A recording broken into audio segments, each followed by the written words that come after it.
Hello, Pride, and welcome.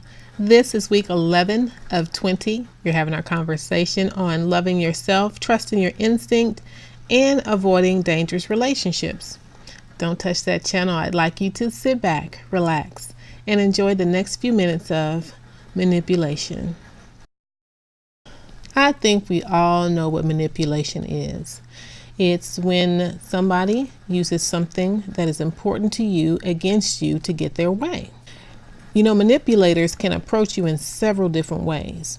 They can put a guilt trip on you, misquote you, bully or threaten you, plead, beg, and do it so persistently that you give in. They cry and act like they're dependent on you. They sulk, and sometimes they withdraw in a passive-aggressive way. They may attack you physically or verbally. A lot of times they make empty promises. They lie. Either they tell a lie by omitting information or making the whole thing up. And sometimes when you are a religious person, they'll use God as a reason for their actions in order to get you to obey them.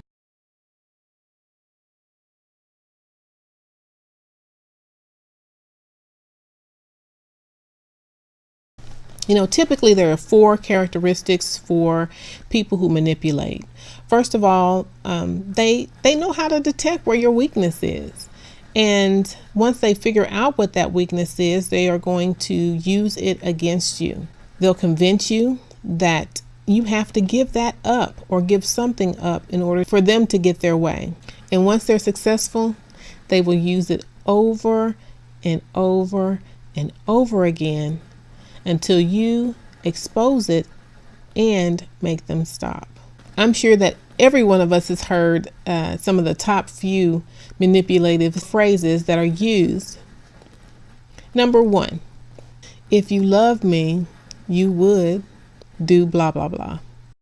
Truthfully, if they loved you, they wouldn't put you in the situation where you had to choose or had to give something up in order for them to get their way. They would not be using these things that are important to you against you.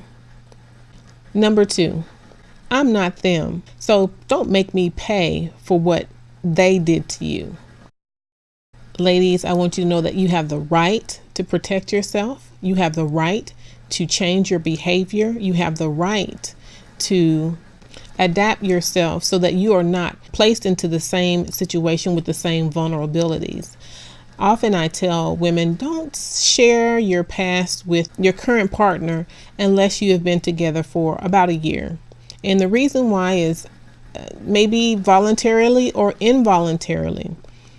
Once a person knows that a certain weakness has been used against you successfully in the past, they will try to use that against you in the current relationship. So watch out for that as well. Number 3, it's all your fault.